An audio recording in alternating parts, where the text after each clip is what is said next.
नमस्कार दोस्तों, आइए आप सबको एक बार फिर से एक हंसी मजाक का गीत सुनाती हूँ। ससुइया बड़ी चंचल चिमटा से मारई, ससुइया बड़ी चंचल चिमटा से मारई।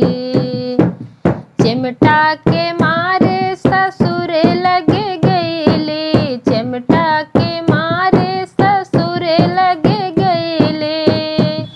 ससुरे हर जुतवा पैना से मारई, ससुरे हर जुतवा पैना से मारई। ससुइया बड़ी चंचल चिमटा से मारई, ससुइया बड़ी चंचल चिमटा से मारई।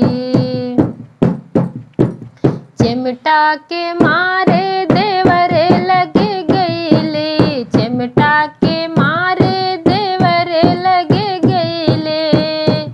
देवर इसके बजवा